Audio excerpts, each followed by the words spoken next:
Attendez-les, attendez-les, attendez-les, oh. Attendez-les, attendez-les, attendez-les, oh. Attendez-les, attendez-les, attendez-les, attendez-les.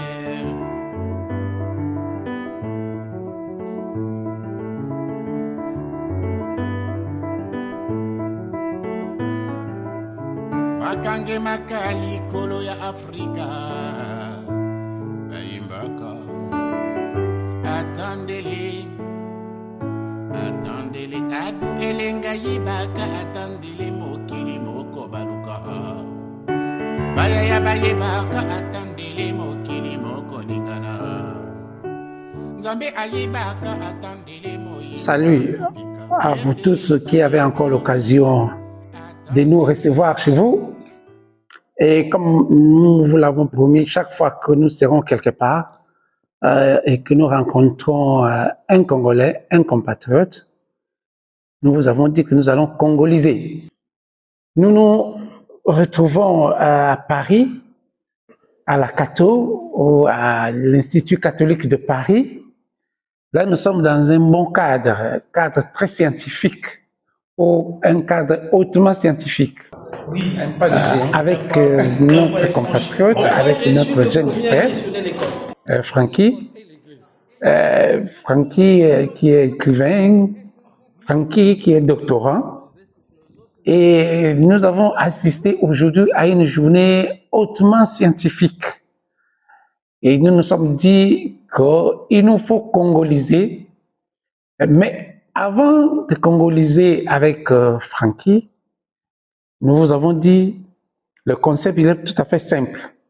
Lorsque 2 ou 3 Congolais se retrouvent, ils congolisent. Ils parlent du Congo, ils parlent du monde qui nous entoure. Ils parlent du monde global. Non pas seulement qu'ils critiquent, ils analysent, mais ils font aussi de ce que les anglo-saxons appellent des inputs, c'est-à-dire que nous participons nous aussi avec des solutions. Francky, félicitations. Commençons d'abord par cet avant-midi. Quel était le titre de votre conférence de cet avant-midi ici à la Cato? Merci, cher René, d'être d'abord venu. Ensuite, quant au titre de mon propos, c'était le corps colonisé des apprenants et la finalité éducative. Il s'est agi simplement de penser ou de revisiter plutôt l'importance de la perception du corps depuis l'époque coloniale. Donc, former l'homme, il ne s'agissait pas seulement de former l'esprit, mais c'est tout l'homme.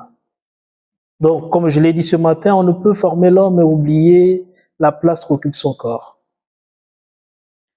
Et en fait, c'est toute la thématique aussi de cette journée doctorale où il n'y a pas seulement un mélange de thèmes hautement scientifiques, mais il y a ces petits intermèdes de pratiquement 5 minutes.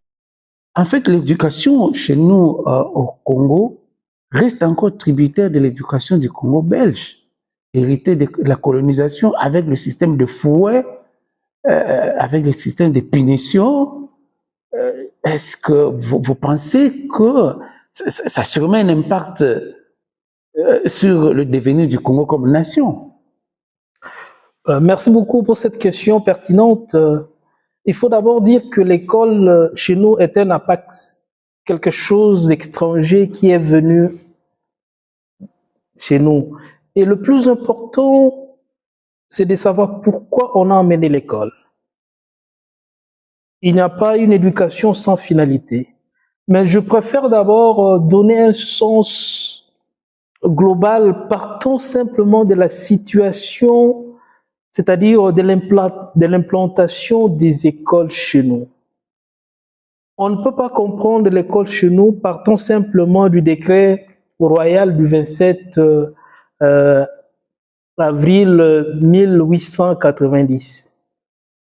Ce décret, oui, est un document scientifique, est un document historique, est un document juridique, un fondement juridique, mais du point de vue philosophique, il pose plutôt un autre document sur lequel il s'effonde. Donc, il ne suffit pas d'avoir un peuple, un individu pour décréter de son éducation. Donc, le roi Léopold II s'établit sur la conférence géographique de Bruxelles. Il s'est tenu du 12 au 19 septembre 1876.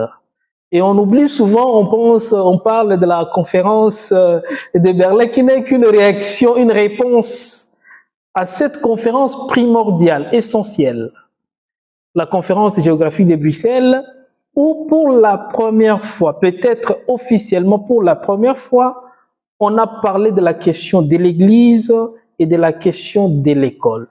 Voilà d'où part l'école, d'où part l'Église. Donc, partant de cette conférence géographique de Bruxelles, le roi Léopold II voulait coordonner les forces en œuvre pour l'exploitation, l'exploration de l'Afrique, la colonisation de l'Afrique et l'habitabilité des Européens en Afrique. C'est très important. Et ensuite, voulant coordonner ces efforts déjà à l'œuvre, parce que David Livingstone avait déjà commencé ses explorations en 1840. Or, la conférence se tient en 1876, 36 ans avant. Il avait déjà exploration de l'Afrique. Donc, voulant coordonner toutes ces forces à l'œuvre, vous avez Cameron, Rolfe et les autres. Harry Monton Stanley. Donc, il voulait coordonner ces efforts et ensuite se donner une colonie. Et il va organiser cette conférence et en proposant une idée maîtresse. L'idée maîtresse, c'était quoi? Le système de création des stations scientifiques pour explorer l'Afrique, partant des côtes connues jusqu'au cœur inconnu de l'Afrique. Et ces stations devraient être posées à une certaine distance du village des autochtones. D'abord, bien sûr, pour des raisons de sécurité, mais ensuite sur un point d'observation pour observer les choses. Et comme ils le disent, par la force de la connaissance, de la science sur l'ignorance des autochtones, et par la force du civilisé sur, bien sûr on nous appelait encore des barbares, les Noirs vont s'attrouper tout autour de ces stations scientifiques, et ainsi le propriétaire de la station scientifique, il domine par le savoir, par le haut. Et ainsi, nous constatons aujourd'hui que toutes nos paroisses ou toutes nos missions qui datent de l'époque coloniale, ainsi que les écoles, ont été situées toujours à l'écart et sur un point d'observation. Donc, partant du point de vue de l'implantation de l'école, je dirais d'abord l'école était des stations scientifiques, mais sous forme scolaire. Autant que les missions étaient des stations scientifiques sous forme religieuse. Et ensuite, vous avez des stations politiques qui sont devenues là où habitait l'ATA, l'administrateur, ainsi de suite. Donc, le plus important d'abord, c'est de commencer par là. Connaître l'école en partant même de sa situation. De l'origine. Et puis là, l'origine géographique, comme vous le dites, quand ils décident de créer, fonder l'université Lovanium en 1854, exactement. Ils vont la mettre au-dessus de la colline de Kinshasa. En bas. Donc, ce n'est pas pour rien qu'on a mis, par exemple, le petit séminaire de Bokoro sur un site où on voit tout. Oui. C'est d'abord, le séminaire n'était pas d'abord un lieu de formation. Donc, quand on parle de la question de l'école, elle est plus complexe qu'on ne le croit. Quand vous allez au collège de Moulende, vous observez le Kinshasa, voilà. C'est vraiment sur une colle. Donc vous voyez tout ce qui se passe. Mais ça c'est curieux. Donc la question de l'école, comme vous posez, est une question très complexe. En dessous, il y a d'abord cette dimension scientifique. Ensuite, on avait demandé aux prêtres, enfin aux missionnaires de l'époque, de s'occuper de l'école. Et ici, il faudra que j'insiste beaucoup, absolument beaucoup. Pourquoi? Parce que pour coloniser un peuple, la force ne suffit pas. Il faut une adhésion d'esprit. Et la religion et l'école font partie de la communauté de conquête de l'esprit. The soft power, comme disent les anglo-saxons. Voilà. Donc, la religion et l'école font partie de la conquête de l'esprit. C'est ainsi que on avait confié le secteur éducatif aux missionnaires. Donc, là, la première question. La deuxième question, l'école a toujours une finalité. L'éducation a une finalité. Il n'y a pas d'éducation sans finalité. Et ainsi, la finalité coloniale, c'était de répondre à certains besoins coloniaux. Des hommes sachant lire et écrire, des comptables, des interprètes, des machinistes. Donc, l'école n'était pas là pour le Congolais, mais pour former des hommes qui soient au service des besoins coloniaux. Donc maintenant, quand vous posez la question de savoir si l'école est héréditaire, est tributaire de cette finalité, la question c'est, a-t-on rompu? À quel moment? Ce n'est pas parce qu'on a acquis l'indépendance politique que l'on a en même temps acquis l'indépendance sur le plan éducatif ou mental.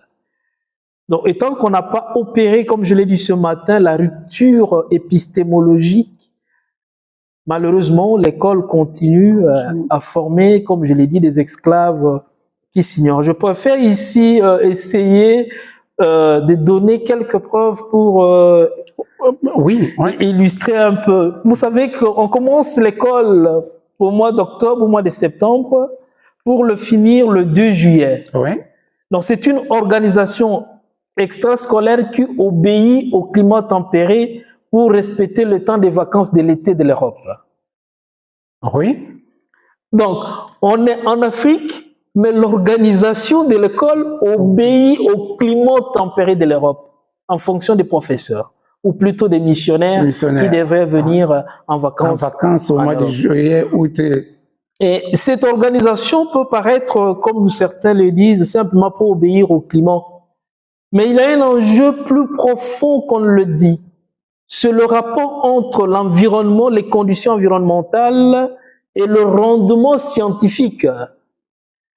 Chez nous, pendant la saison sèche, c'est la meilleure saison où il y a trop de victoires, où les parents peuvent avoir beaucoup d'argent pour supporter leurs enfants à l'école, où on a beaucoup à manger, où il fait beau, le climat est frais, il pleut pas. Donc, pendant ce temps, si on étudie pendant ce temps, il y a possibilité de bien meubler la tête, de bien apprendre. Mais il faut exclure ce temps-là aux colonisés et lui laisser juste le temps où le climat est rude, où il pleut, où il y a moins de victoires. Donc, il n'y a pas que l'enjeu de l'organisation qui obéit au climat tempéré, mais il y a aussi cet enjeu du rapport entre le rendement scientifique et les conditions environnementales de l'éduqué. Non, mais revenons un peu. Deuxième exemple, on a tendance à parler de l'école comme d'une institution qui apprend le savoir, ou qui apprend à apprendre le savoir. Mais on ne se demande pas de quoi est fait ce savoir. L'école chez nous a été, comme je le dis, le produit de la culture de l'homme blanc mise par écrit. Vous avez le français, c'est la culture de l'homme blanc mise par écrit. Vous avez le latin, c'est la culture de l'homme blanc mise par écrit. Vous avez l'histoire de l'Empire romain d'Occident, d'Orient. C'est la culture de l'homme blanc mise par écrit. L'histoire de la Révolution française. Vous avez l'histoire de la Révolution française. Vous avez la géographie, le mot Pyrénées, le mot blanc. Oui. Ou la cordillère des Andes. Un peuple ne construit pas son avenir sur la culture, sur le passé d'un autre. Il nous faut questionner cette école. Et je voudrais ici donner juste un dernier exemple, le cours du latin. Il a été instauré, d'après du moins Léon de Sémoulin, en 1948, sous prétexte que le niveau de l'enseignement était bas pour commencer l'université. Il fallait introduire le latin. Et déjà là, je fais observer une chose qui a peut-être échappé à notre grand professeur historien belge Léon de Sémoulin, c'est que déjà avant 1948, avant cette décision d'instaurer le latin, les pères enseignaient déjà le latin à qui voulaient. Et alors, qu'on me dise, ils voulaient relever quel niveau? Donc, l'argument évoqué pour relever le niveau du latin ne me semble pas, le niveau des élèves n'est pas le latin. Alors, pourquoi c'est institué? Donc, je vais répondre. Le problème d'abord du niveau tenait à trois facteurs. La politique éducative coloniale qui s'arrêtait au strict minimum. Donc, le problème n'est pas d'enseigner trop peu, mais c'est toujours d'enseigner trop. Il fallait s'en tenir au strict minimum. Ça, c'est le premier facteur qui fait que le niveau soit resté bas. Deuxième niveau, c'est la qualité du corps enseignant. Tous les instituteurs n'avaient même pas fait l'école, qui venait du village. C'est quelqu'un qui n'a pas fait l'école, mais qui doit enseigner. Et le troisième niveau, ce sont les infrastructures qui étaient encore en construction. Donc on voit que le latin ne servait à rien, ne pouvait pas relever le niveau. Mais la question du latin, c'est quoi? Ce n'est pas d'abord cette façon simpliste des gens de dire une occidentalisation des peuples qu'on veut coloniser, non. Le problème du latin, c'est qu'on apprend une langue morte par la mémorisation. Et à force de mémoriser, on développe une faculté de la raison qui est la faculté des mémoires. Au détriment de la faculté justement de l'entendement, au détriment de la faculté de penser, au détriment de la faculté d'inventer. Donc le latin a été introduit chez nous de façon à porter d'abord un coup aux futurs penseurs, aux futurs créateurs, dans leur capacité même de penser, de créer, en développant bien entendu la simple capacité de mémoire. Or, comme dit Kant, la mémoire abétit l'homme. Mais là, vous faites un point très capital, Francky. Moi, j'ai toujours fait une différence entre l'intelligence passive que nous, on a, de mémoriser, de rendre ce qu'on dit. Exactement. Et c'est pas seulement une intelligence passive, mais à force d'apprendre des choses abstraites. Oui. Et ce que j'appelle l'intelligence active. C'est-à-dire quand j'arrive en Angleterre, par exemple, là, ils sont plus actifs. Non, mais attends, quel est le sujet de votre thèse? Le sujet de ma thèse, c'est enjeux philosophiques et impact de l'enseignement colonial en République démocratique du Congo. Je suis en train de me demander si l'école ne continue-t-elle pas à former des esclaves qui s'ignorent.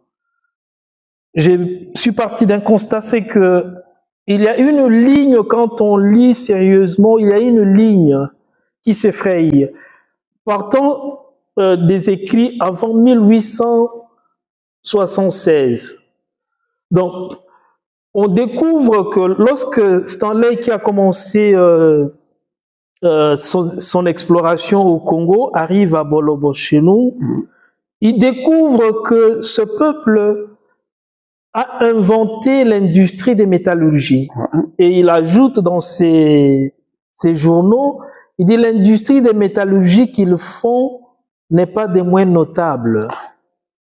Elle équivaut à celle de nos contemporains en Europe. Sans vous couper la parole, il dit, pour lui, Bolobo, c'est un peu la Venise. Hein, Exact. Et puis, il y a mon ami Stéphane Beckart, qui a fait une année chez les Bassakata à Lualé-Péké, qui, dans sa thèse de doctorat, il y a tout un chapitre sur la métallurgie chez les Bassakata, parce qu'il a fait toute une étude là, parce qu'on ne va pas dire que ces gens qui étaient en train qui avaient des forges, sont d'aller l'apprendre en Europe. Non. Donc, oui, vous pouvez continuer. Oui. Donc, pas seulement l'industrie de métallurgie, c'est que même à Bolobo, Stanley constatera que ces gens avaient déjà inventé une poudre que lui appelle la poudre de Campèche. Donc, cette poudre était déjà, j'allais dire, un prélude à une balle. Donc, ces gens étaient déjà assez avancés. En fait, Stanley était un grand observateur. Donc, exactement. Donc, maintenant, je constate que on a découvert des choses avant le contact avec l'homme blanc. Comment comprendre que après le contact avec l'homme blanc, que nous ne soyons même plus capables de penser ce que nous avons découvert nous-mêmes? D'où vient la léthargie? D'où vient cet esprit de dépendance mentale? Et c'est ainsi que, en philosophe, je me suis posé la question de savoir est-ce que la réponse, au moins une piste de réponse, ne serait pas du point de vue éducatif?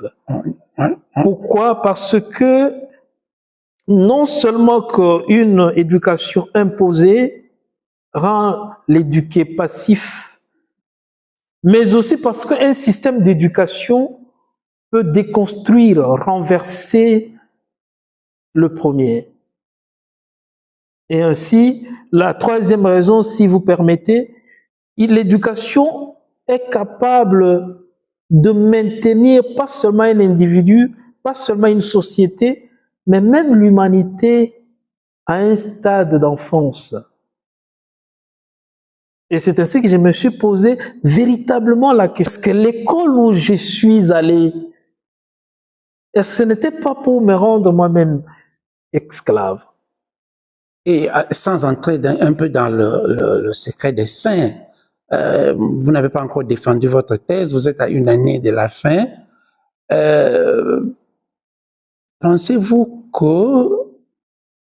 qu'il faudrait une révolution ou un changement de cette école-là pour une autre école? Si oui, laquelle et comment, avec les situations que nous avons actuellement où on a parfois au pouvoir des gens qui ont étudié entre guillemets, je prends, il y a un ministre, on m'a dit, ou quelqu'un qui est passé ou un parlementaire qui a dit pourquoi est-ce qu'on faisait étudier la philosophie aux gens parce qu'ils trouvent que la philosophie ne sert à rien.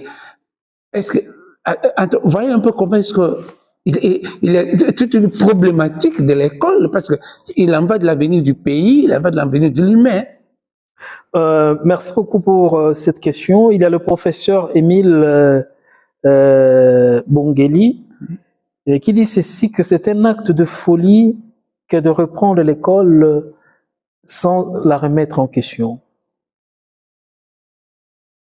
Et c'est aussi un acte de folie de reprendre pas seulement l'école, même la religion sans les remettre en question. Pourquoi? Il y a eu deux moules principaux ou deux moules coloniaux principaux, c'est l'école et l'église. Donc on ne peut pas dire que l'école était un moule colonial sans l'institution qui lui donne forme et qui en assure la direction. L'église. Donc les deux institutions ont été des moules coloniaux, pas seulement pour transmettre l'esprit colonial, mais pour forger en l'homme libre un esclave. Donc maintenant, la question elle est simple. Voulons-nous rester esclaves ou voulons-nous devenir des hommes indépendants? Si nous voulons devenir des hommes indépendants, on est dans l'obligation de reformer l'Église, de reformer l'école du moins. on est dans l'obligation de repenser les réformes de l'école. C'est-à-dire, quand je parle des réformes de l'école, on doit d'abord savoir que la langue d'un peuple est la première valeur. On ne peut pas penser être indépendant alors que la langue de l'enseignement continue à être le français. Ce n'est pas possible. Le français a été l'arme du pouvoir, une arme du pouvoir. Donc, deuxième des choses, nous, comme je l'ai dit, on ne construit pas son avenir sur le passé d'un autre. Comme le dit le professeur Fabien Boussi-Boulaga. Donc, nous devons penser, nous devons essayer de réintégrer notre passé, notre culture dans l'école si nous voulons inventer ou construire notre avenir. Mais c'est pratiquement un remue-ménage parce que de l'autre côté, les gens qui profitent, qui ont mis en place ce système-là et qui ont leurs enfants qui dirigent encore aujourd'hui le monde, entre guillemets, ils ne vont pas nous laisser faire. Le jour, par exemple, la France apprend que le Congo-Kinshasa décide de mettre le français au second degré. Mais je crois que c'est... Quoi, on fera... Je pense que le problème, nous devons éviter de réfléchir toujours en fonction de ce que pense l'Occident. Qu'est-ce que nous voulons pour nous? Qu'est-ce qui est bien pour nous? Et nous devons essayer d'oublier un peu. C'est-à-dire, on est tellement hanté, comme disait Moudimbe, par l'odeur du Père. On pense même pas librement. Tout ce que nous voulons, mais qu'est-ce que l'Occident pense? Qu'est-ce que l'Occident... Mais nous n'avons qu'à faire de l'Occident. Donc il faut s'émanciper d'abord. Nous n'avons qu'à faire de ce que la France penserait, de ce que nous ferons du français. Donc c'est pas, si on ne se libère pas de ce point de vue, je pense qu'il serait difficile. Donc je me fiche un peu de ce que penserait la France si jamais on mettait le français de côté. Je dis ceci, que si nous perdons notre langue, nous perdons notre identité, notre culture. Et si nous perdons notre identité, notre culture, nous devenons des peuples gravement dépendants, parce que l'homme est un être qui a besoin des racines. Et nous ne pouvons nous enraciner d'abord que par notre langue. Et c'est là que est fixée et ancrée notre mémoire, notre identité, notre futur. D'ailleurs, Lilian Castelou, qui a écrit un livre très célèbre sur la littérature négro-africaine, a dit « Tout un domaine de la sensibilité de l'homme ne peut bien se comprendre que dans sa langue maternelle ».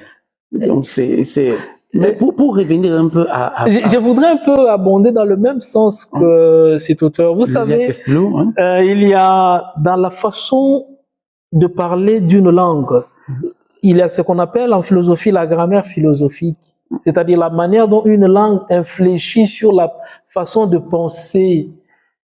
Donc, la façon de penser dans une langue bantoue n'est pas la même que la façon de penser dans une langue indo-européenne.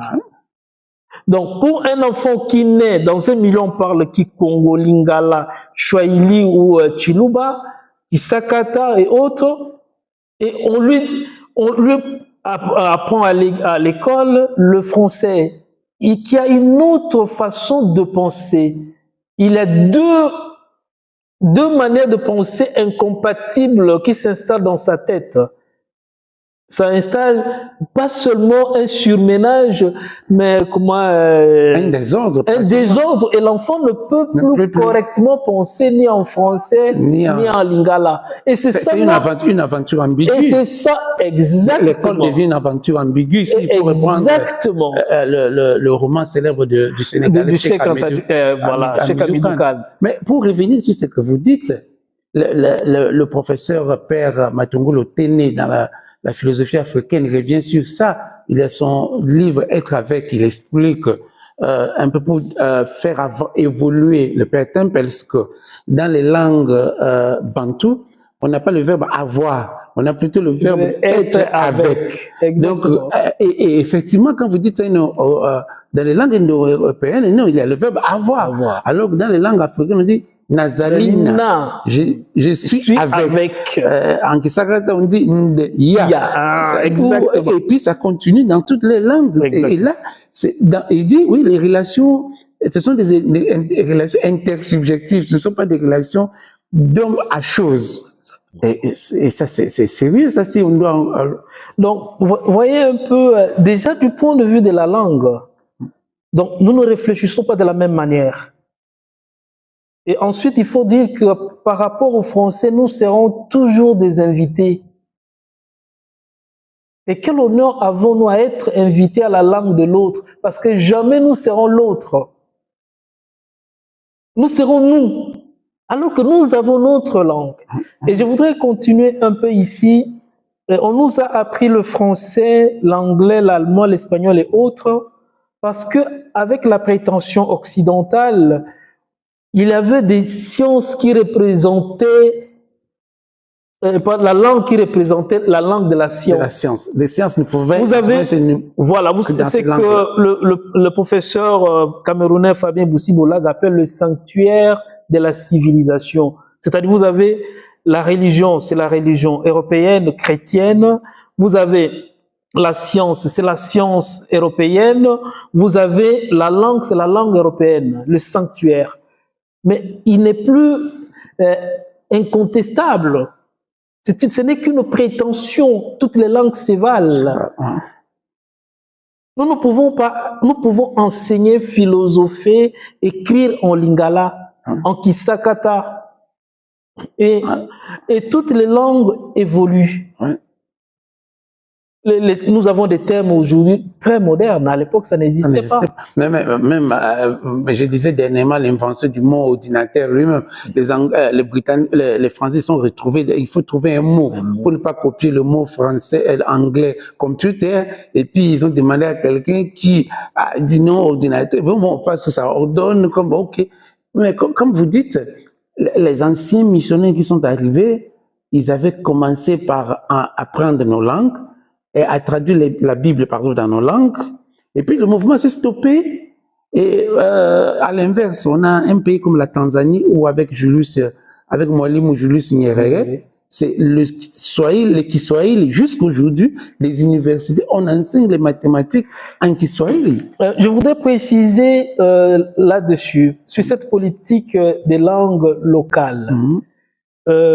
Si vous lisez des décrets, je pense à partir de 1886 jusqu'à 1906, tous les décrets du roi Léopold II stipulaient qu'on ne pouvait prescrivait qu'on ne pouvait parler aux Noirs, aux travailleurs, aux soldats qu'en français. Donc, la question de l'enseignement en langue locale s'est posée parce qu'elle venait exactement d'un problème local de la Belgique entre les Wallons et les Flamands. Donc, les Flamands tenaient à leur langue. Et c'est parce qu'ils tenaient à leur langue, par souci de leur langue, qu'ils ont voulu aussi maintenir.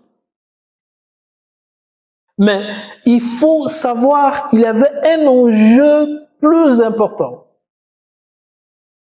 C'est-à-dire, ce n'est pas parce qu'on demandait on enseignait en nos langues, on écrivait en nos langues que cela allait à l'encontre des décrets. Mais non, rien du tout. Pourquoi? Parce que l'enseignement en langue des autochtones donnait la conscience, stimulait la conscience ethnique. Et cette conscience ethnique est un combustible de la haine de l'autre, combustible de la guerre tribale, profitable à la colonisation, à la domination coloniale. Donc il ne suffit pas simplement de dire que les missionnaires enseignaient en nos langues et de dire que les missionnaires traduisaient en nos langues, non. L'enjeu était d'abord de stimuler la conscience ethnique qui est un combustible à la haine de l'autre et à la guerre tribale. Donc, nous étions dans un système qui mérite encore, à mon humble avis, d'être suffisamment étudié. Mais en tout cas, je vous félicite pour cette recherche et cette thèse. Et je rappelle aux uns aux autres que cette émission Congolisons est enregistrée dans ce cadre assez spécial, dans cet auditorium à l'Institut catholique de Paris, avec Francky. Je viens d'assister à sa première conférence doctorale. Et il est en train de écrire sa thèse de doctorat. Et le point qu'il aborde, c'est on peut dire que il faut réformer quelque chose. Mais vous êtes aussi écrivain. Vous avez publié un livre, je crois. Oui, je l'ai publié le 7 novembre 2024. Ouais. Il y a 1 an et quelques mois. Quel est le titre? Le titre, c'est Les devoirs de l'homme africain, repenser la démocratie et la culture négro-africaine avec Ngoma Binda. Je voudrais ici préciser une chose. Le titre m'est venu partant de mes lectures avec le livre d'un aîné que je respecte beaucoup, que j'aime beaucoup, le théologien camerounais Jean-Marc Kella. Oui, Jean-Marc Kella, le Camerounais, qui est mort au Canada, qui a publié Voici le temps des héritiers, Exactement. Ma foi d'Africain, de l'assistance à la libération. Exactement. En fait, Jean-Marc Kella, c'est philosophe, théologien africain, à l'origine de la nouvelle théologie africaine. Exactement, il est philosophe et sociologue. Sociologue, voilà. Il parle du cri de l'homme africain. Ouais. Et je pense qu'honnêtement, nous n'avons pas besoin de crier notre humanité à qui voudrait nous entendre. Nous avons plutôt le devoir de l'imposer à qui veut, même à qui ne le veut pas. Maintenant, pour rentrer dans votre livre... C'est ainsi que c'est une réplique. Moi, je n'ai pas besoin de crier mon humanité, mais mon humanité est un devoir. C'est comme ça que j'ai intitulé mon livre « Le devoir de l'homme africain ». Lui dit le cri de l'homme africain. Oui, en son temps, oui. Mais je pense on ne doit pas crier. Un homme responsable ne crie pas. C'est un peu comme, en fait, vous répondez à la grande critique de Wole Soyinka du Nigeria, contre la négritude. Le tigre ne crie pas sa négritude, mais il saute sur sa proie. Exactement. Donc maintenant, avec tout ce que les problèmes que nous avons depuis l'indépendance, de démocratie qui avance, qui recule, avec les dictatures qui avancent, qui reculent, on met au pouvoir quelqu'un, on croit qu'il est démocrate, le lendemain il devient dictateur. Avec au Congo-Kinshasa, on croyait que moi qui avais écrit la petite nouvelle Ville morte, je croyais avoir fait seulement une histoire de fiction, mais à chaque régime, les opposants doivent toujours organiser des villes mortes. Ça donne l'impression qu'on est dans une aventure ambiguë. On fait quoi? Je pense que pour la démocratie est d'autant mieux vécu que le peuple est bien instruit. Nous avons hérité d'un régime politique qui exige à la base un certain savoir, un certain niveau de savoir. Et même le terme démocratie lui-même ne semble pas bien pénétrer le peuple. On n'arrive pas à comprendre ce terme. Ça, c'est la première réponse. Deuxième, le premier volet de la réponse. Le deuxième volet de la réponse, c'est qu'on a hérité d'une démocratie, croyant qu'il avait une démocratie universelle qui s'appliquerait sur toutes les nations, alors que c'est à chaque nation d'inventer sa démocratie. Ça, c'est l'erreur que nous faisons. Et la troisième des choses, nous oublions qu'il n'y a rien pour rien, nothing for nothing, comme disent les Anglais. Donc, ces gens, en partant, ils ont laissé pas seulement l'école comme une bombe à retardement, ils ont aussi laissé la démocratie comme une bombe à retardement. Le principe même de la majorité de voix est un principe même de la supercherie, de la tromperie, de la ruse de la démocratie. On peut dire quelqu'un qui a 15%, on peut dire que c'est lui qui a passé. Donc, quand le peuple, j'insiste beaucoup, la démocratie est d'autant mieux vécue que le peuple est bien instruit. Mais dans notre cas, prenez le cas du Congo-Kinshasa où on a le peuple instruit, je peux dire c'est 35%, 30%. On fait quoi? Et quand on parle de l'instruction, il faut d'abord dire que la démocratie est une valeur.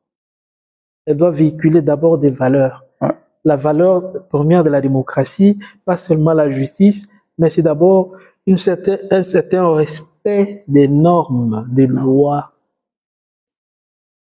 Et là, on est devant la question même, excusez-moi de dire, un président, c'est d'abord un garant de loi. C'est lui qui doit garantir les lois. Et si nous devons à chaque élection revivre la même scène, ça signifie que le président ne comprend pas d'abord son rôle de président. C'est lui qui doit d'abord garantir les lois.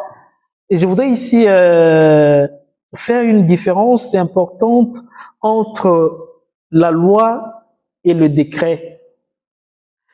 La loi, c'est ce qui émane d'un peuple. C'est ainsi qu'avant la loi fondamentale, la Constitution, on fait passer le référendum. Parce que cette loi doit émaner du peuple. Tandis que le décret, il vient du pouvoir exécutif.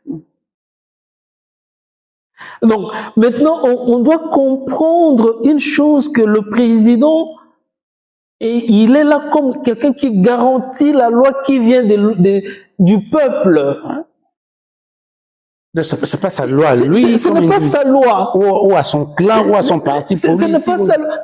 On est, excusez-moi, j'insiste beaucoup, la démocratie est d'autant mieux vécue que le peuple est bien instruit. Oui. Si le peuple, excusez-moi, je sais que le climat est chaud maintenant, la question, par exemple, de la Constitution. Oui. Le débat actuel. Le débat actuel de la révision de la Constitution. On change ou on ne change pas? On annule, on met ça dans le problème, ce n'est pas que la Constitution soit révisable. Il y a même un article dans notre Constitution qui stipule qu'on peut réviser la Constitution. Mais le plus important, c'est l'opportunité et la nécessité de cette révision constitutionnelle.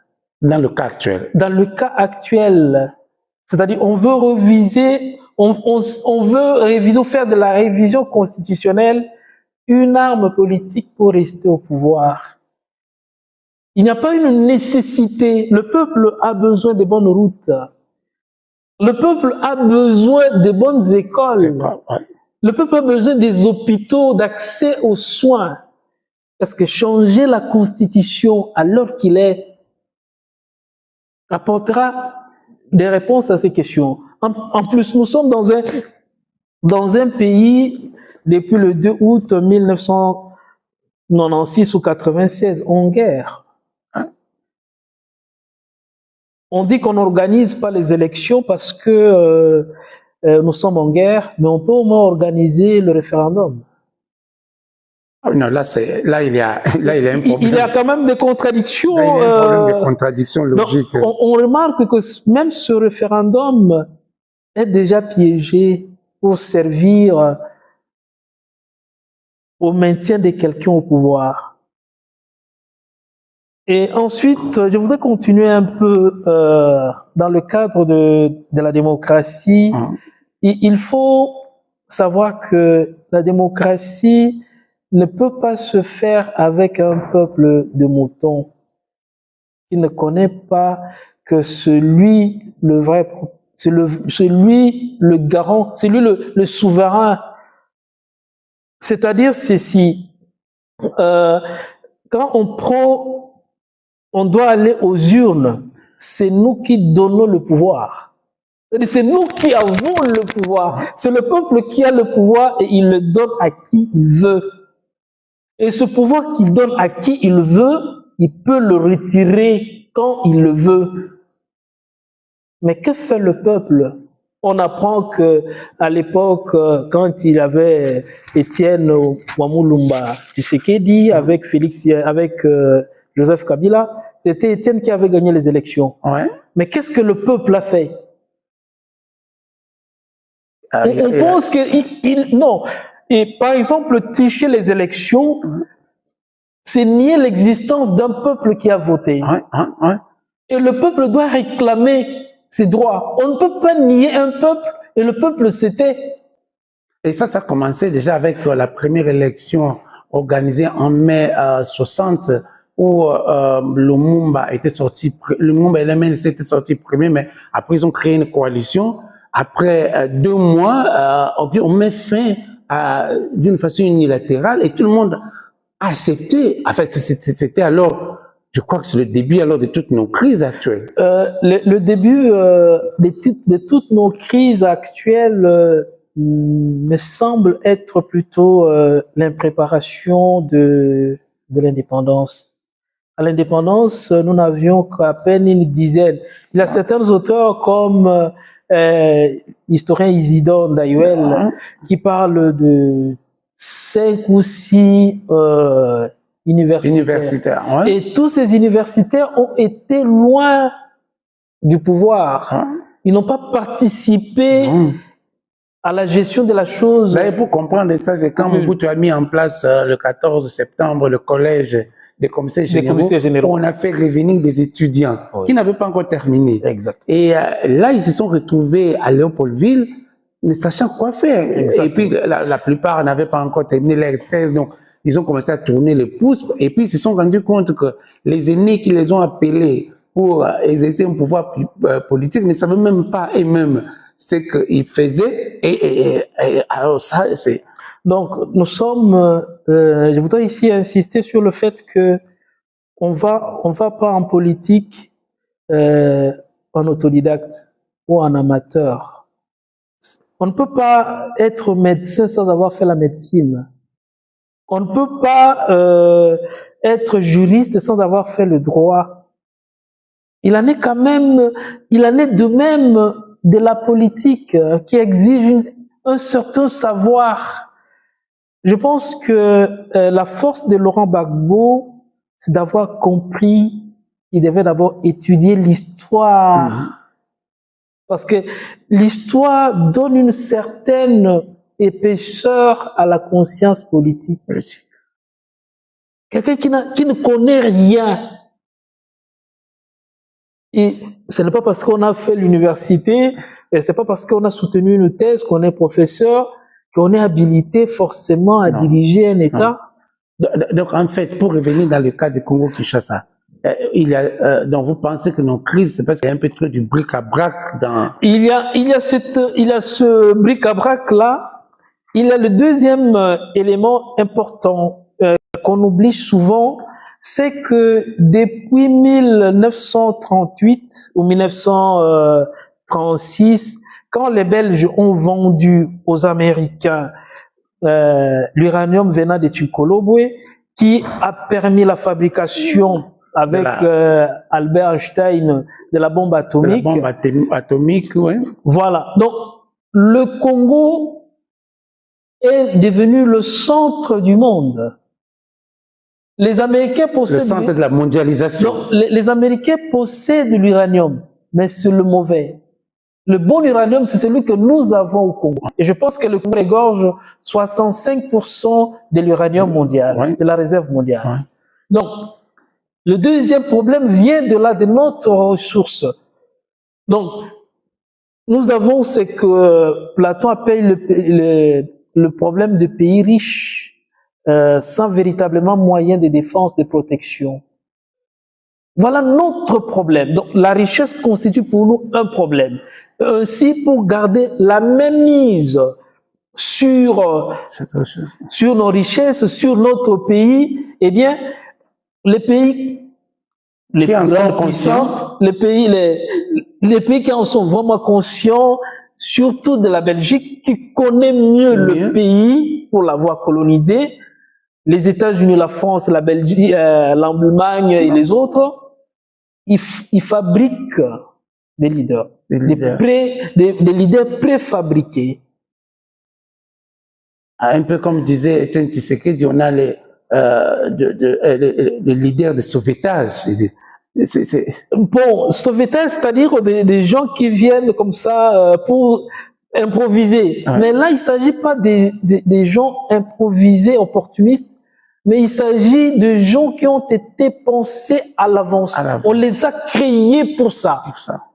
Ils n'ont rien à voir avec le Congo. Le cas de Mobutu, par exemple, quand on lit dans mon livre sur le Lumumba, je reviens sur ça, quand on lit ce que Devlin, qui était le directeur de la CIA à Léopoldville de 60 jusqu'en 67, c'est qu'il explique, c'est à Bruxelles, il rôde un peu les Congolais et là il trouve tout le monde parle de Mobutu, donc il recrute des gens en ce moment-là. Et donc, en fait, quand on a le coup d'État en 65, nous, on pensait que c'était un coup d'État improvisé, alors que c'était déjà préparé de longue date. Donc, mais alors, dans cette situation-là, dans cette situation, la première des choses est de ne pas désespérer. Ah oui. Et il n'y a aucun peuple qui ait en son sein la force pour se redresser, pour se faire se lever le soleil. C'est ainsi que vous trouverez, il y a eu l'apogée en Égypte antique qui est passé dans le royaume de Perse, en Chine, les Américains, parce qu'au sein d'un peuple, il y a toujours une force pour pouvoir se relever. Ça, c'est la deuxième des choses. La première des choses. La deuxième des choses, c'est de croire d'abord en nous-mêmes. Qu'au sein de nous, Congolais, il y a des hommes capables de redresser le pays. Et ces gens, ce n'est pas qu'ils ne luttent pas, ce n'est pas qu'ils se tiennent à l'écart, non. Et un jour, nous trouverons quelqu'un qui va essayer de relever les choses. La troisième des choses, c'est que on ne peut pas développer, relever un pays seul. Il faut une minorité. Et cette minorité s'est construite par l'école, par l'éducation. Donc, il est vraiment important. On peut s'amuser sur, sur tout le plan. Mais s'il est un plan sur lequel nous pouvons nous amuser, c'est l'éducation. C'est là ce qui nous a mis par terre, ce qui nous a valu la colonisation, c'est parce que nous avons un savoir, j'allais dire, élémentaire par rapport aux autres. Et aujourd'hui, il y a ce maintien, excusez-moi de le dire, ce maintien du statu quo pour que nous ne puissions pas émerger. Et les enseignants, la politique, les élèves, les étudiants, ils doivent savoir que la relève vient de là. Nous ne saurons pas nous relever autrement que par la voie du savoir. Et là, vous dites savoir avec S majuscule. Absolument. En tout cas, nous sommes bien servis. On va vous laisser parce que les talks sont en train de continuer. Votre livre peut s'acheter à l'Internet. Et vous pensez que à l'étape actuelle au Congo-Kinshasa, il faut quoi? Il faut un Nelson Mandela au pouvoir, il faut le retour de Mobutu Sese Seko au pouvoir, il faut quoi? On fait quoi? On attend l'arrivée du Messie qui arrivera ou qui n'arrivera pas. On fait quoi? On laisse à compte. On fait quoi? Bien, vous savez, le langage de penser que l'ancien président revienne au pouvoir veut dire que le peuple a marre de celui qui est là actuellement. Quand on dit que Kabila revienne au pouvoir, c'est une façon de dire que non, Monsieur Félix, vous ne valez pas la peine, vous faites moins que l'autre. Donc il doit s'interpeller pour ça. Donc ça c'est de un. Des deux, le langage de dire qu'il ait un Messie, ça c'est un langage onirique. Le Messie ne viendra jamais du ciel. Le relèvement viendra d'en bas et non pas d'en haut. Donc, le Messie, si il faut parler en ces termes-là, viendra de nous. C'est nous, Congolais, qui devons être conscients que ce pays nous appartient et c'est une honte que nous ayons le pays le plus riche du monde avec les habitants les plus pauvres de la terre. Non. Le Messie doit venir de cette conscience-là. Et quand vous parlez de Nelson Mandela, je voudrais ici apporter une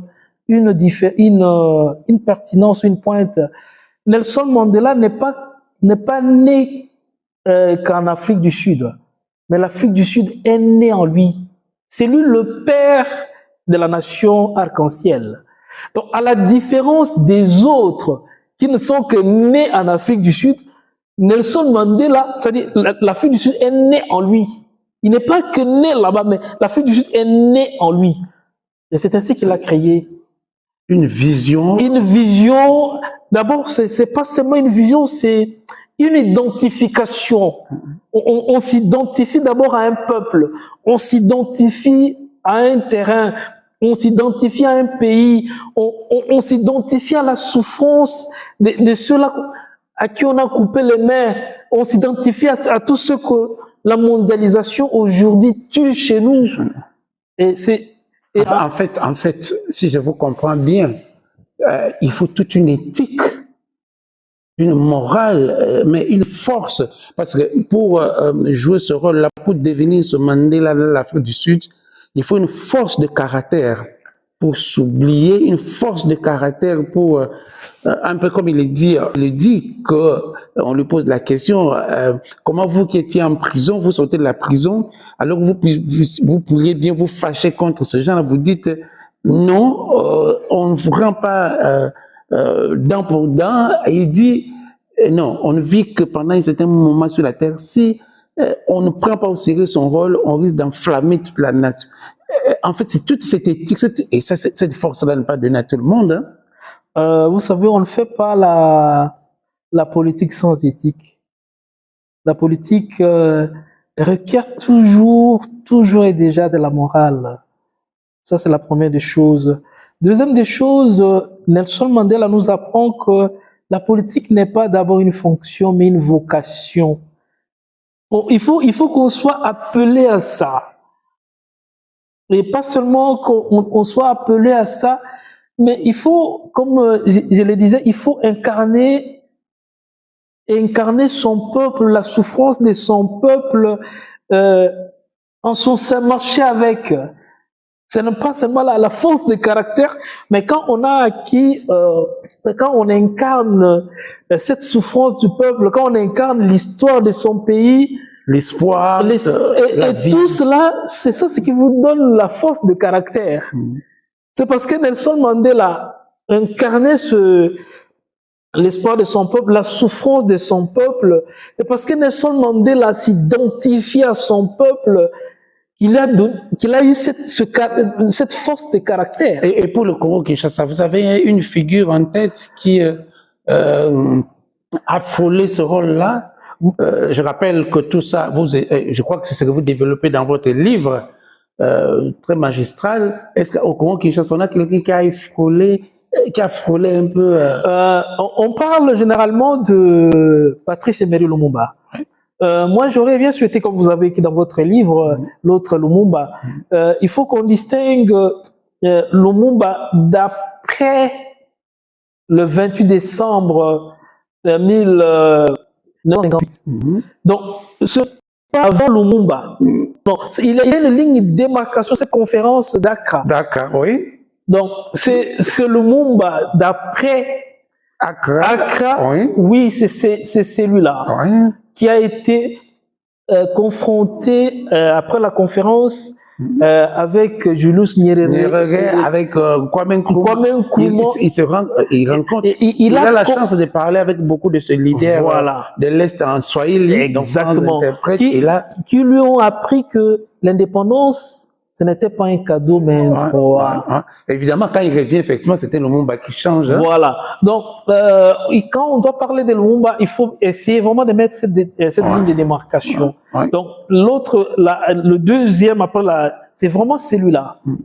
Mais une chose qu'on oublie souvent, on ne peut pas gouverner un État simplement parce que on l'aime. Et je crois que quelque part, les limites de Lumumba, c'était aussi les limites du point de vue des études.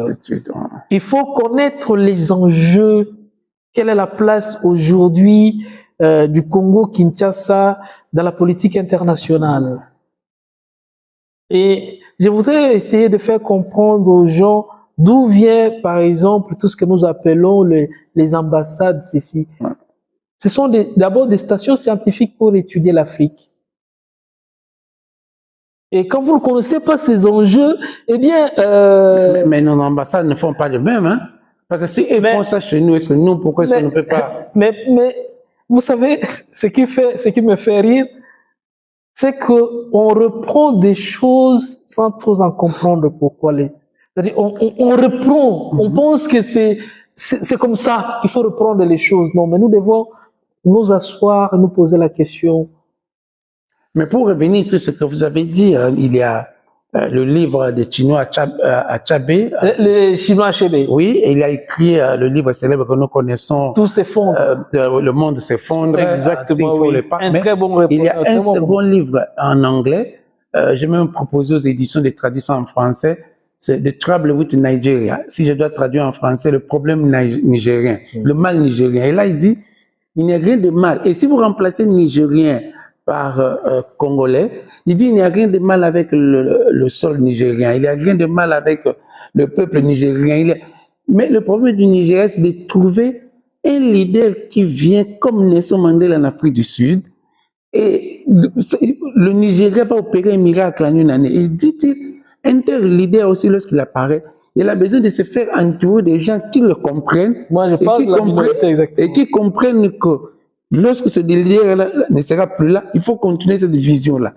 Donc, et là, vous revenez aussi pour dire qu'il faut tout un leadership qui comprenne, qui avance pour notre Congo et pour ailleurs. En tout cas, je ne veux pas prendre votre temps. C'est une conversation à la fois philosophique, théologique, sociologique, anthropologique. Après votre thèse, sera à la disposition de... Vous allez retourner au pays, commencer par l'enseignement ou... vous savez qu'un philosophe n'est pas un prophète pour prédire l'avenir, mais je pense que... Ça, je n'ai pas demandé. Votre thèse, c'est en philo, c'est en théo. Parce que là, il y a tellement une approche multidisciplinaire. C'est en philosophie, c'est en théologie, c'est en sciences de l'éducation. Je suis en philosophie de l'éducation. Ok. Et votre directeur de thèse sera... Mon directeur de thèse, c'est le doyen Augustin Motuale Kimbadi, qui est du Congo aussi. Donc, ça, c'est la première de la réponse. Quant à l'avenir, je pense que on étudie ou on fait des recherches pour soi, mais on écrit la thèse pour les autres. Donc, en écrivant ma thèse, je pensais d'abord au mien. À quoi me sert de rester ici en Europe, au milieu de tant de docteurs, alors que chez moi, il en manque un seul? Mon souci après les études, c'est d'abord d'enseigner, d'apporter ma modeste contribution là où il le faudra en Afrique. Au Congo, Kinshasa, d'où je viens, ou ailleurs en Afrique. Et ensuite, je pense que alors qu'il est, rien ne m'empêche, avec la petite connaissance que joue mes modestes connaissances, de porter ma contribution à la politique active du pays. Je suis vraiment, comment on dit, je pense être capable d'apporter quand même mes modestes contributions en fait, vous voulez répondre à cette grande critique formulée contre les philosophes pour dire que les philosophes n'ont fait que penser le monde. Maintenant, il faut le transformer. Il faut le transformer. Et il faut le transformer. Vous savez que la transformation est une pensée aussi. Donc, bon, on le dit, les philosophes ne font que penser le monde. Il faut le transformer. Une transformation est une pensée. Bon, on pourrait aussi dire le contraire. Hein? Mais là, je crois qu'on aborde. Non, je pense que ce qui importe pour nous aujourd'hui, c'est essayer d'être consciencieux, de se dire, est-ce que je peux pas apporter à mon peuple le bien-être dont il a besoin, la tranquillité dont il a besoin. Et il y a une chose, c'est de penser que, c'est comme ça que je disais que la démocratie est d'autant mieux vécue que le peuple est bien instruit. Ce n'est pas à un individu, de libérer un peuple. C'est ensemble qu'on se libère. Vous voyez, il y a eu comme une ligne de démarcation entre les pères de l'indépendance et le peuple. Et ils étaient assez éveillés. Un peu idéalistes. Oui, mais un peu éveillés, mais ils n'ont pas compris qu'il fallait éveiller le peuple. Aussi. Ouais. Il fallait éveiller le peuple. Être un leader, c'est quelqu'un qui ne donne pas du poisson, mais c'est quelqu'un qui apprend aux autres à pêcher. Et nous devons arriver à comprendre, et le peuple doit comprendre. Et si un peuple se garde d'apprendre à pêcher vers le poisson, le leader jette le poisson dans l'eau. Ainsi, le peuple finira par apprendre à pêcher. Voilà, c'est par là que nous terminons ce congolisons. Nous venons de congoliser avec Francky, mon jeune frère Francky, très content de vous rencontrer ici à l'Institut catholique de Paris, où vous défendez votre thèse, où vous avez publié votre livre. En tout cas, aux uns et aux autres, grand merci. Nous partageons ce congolisons. N'oubliez pas, quand 2 ou 3 Congolais se retrouvent, il faut congoliser. Il ne faut pas seulement critiquer, il faut voir qu'est-ce qu'on peut faire pour apporter un peu plus à notre Congo. Ou, comme le dit Francky, c'est incroyable qu'on soit le pays le plus riche avec les gens les plus pauvres. Je vous laisse déguster cette image qui nous vient de Bokoro, cette vidéo qui nous vient de Bokoro. Vous allez apprécier. Il s'agit d'un a cappella très poétique le peuple autochtone des Batois, les Pygmées, comme on les appelle, où d'un côté on est en train de, un menuisier est en train de fabriquer un cercueil pour un enfant qu'on va enterrer, mais le gars est en train de déclamer, il chante la vie, il chante le développement, pour dire qu'au-delà de la mort, au-delà des souffrances, il y a plus, c'est la vie. Merci. Et au revoir, à la prochaine.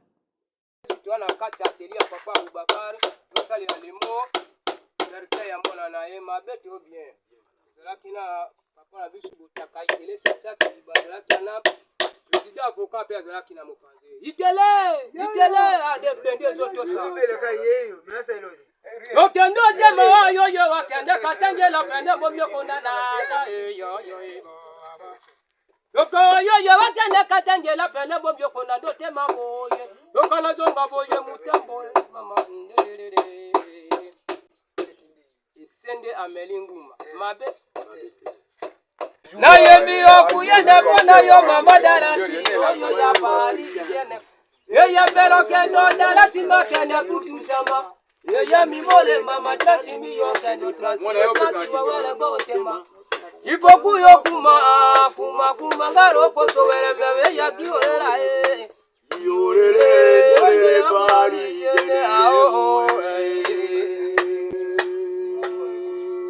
Fomindo kondale la pela wana wawande la ndote ma yibonga ikende pene bobyo konda ndote ma nanga Awa tuzana atelier ya Abubakar na Campeshere elongo na itilisa saki president na biso avocat Atomo pe mamu konza za kuna mawa mingi pesi esengwa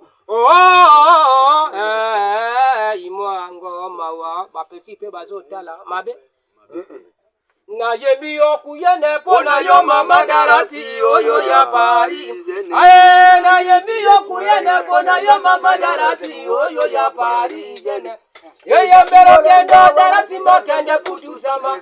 Yeye mimole mama trasi mi yo kendo trasi o trasi wa wale ngotema. Ipoku yo kuma galo koso vera bebe ya tole la o. Yo yo poli. Kata. Itambola mala bendo te mananga o ya.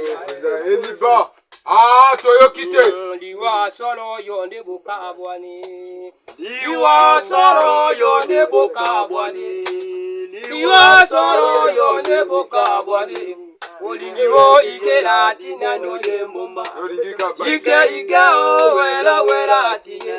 Olingiwo ike la mo itaye. Omewa yo wakende katangela awe libasa la banzembo wasala sekia baba bubaka yaonde asa babora mamido awatoza pena Sudan na biso ya mwasi pem yo wana fandi kuna na mupanze na telia papa Bubakari sengo te tema wa yo wakende katangela pena bomyo kona nanga yoka yuyu motema na zongo yumu mugunu yuyu omewa konga wa gutenya nyatete nzakoma masema mala banu yo yoka mokiri makambo ganyo yo tamola malembo yu mama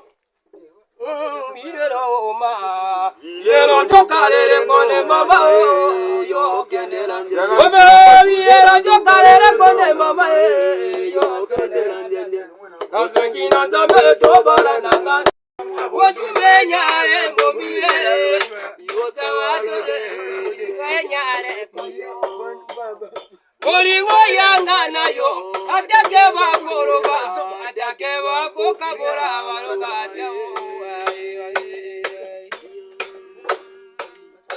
Ome ujudela kababu Eko nini joko Bombe wa yo ya wakane katangela pene bomyo kono no tema obo yebo Loka mokili makamo gangi tema la malembe ndo tema nanga ya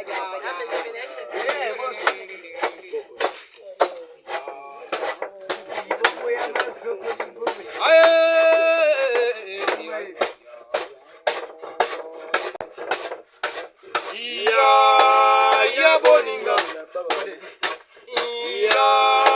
Ya boninga Iyo Yepeli na oyo tali na boka ya babi Iyo Sepeli na oyo tali na boka ya babi Mba mama ya bokoro Mba papa ya bokoro Iyo Zambe na ganga zambe oyo azali kokokisa mboka ya bokoro Zambe na ganga zambe oyo azali kokokisa mboka ya bokoro Generale boninga mobongisi ya mboka ya bokoro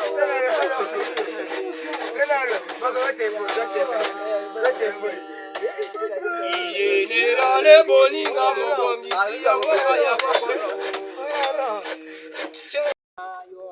Erikatisi banyuma baseka mama nayo Ebembe yako imindoli banda bokoseka Funa yupo kuja neteo Soki wotale awe elibabi misaka babora Ipo kwale kendelo kiyo funa yo jalulango Funa yo sunodinga Mama na yo alingi seba kulaka Na inazanga mbongo bebetoni Pate pose na sala na yo na zamba ta mikolo sa bu famille waluka yo ne poazo Masa waboro na kangango ulukaka Makange makali kolo ya Afrika Bayimbaka Attendez-les adu elenga yibaka Attendez-les mokili moko baluka Bayaya bayebaka Attendez-les mokili moko ningana Nzambe ayibaka Attendez-les moyino akopika Bendele bandeko Attendez-les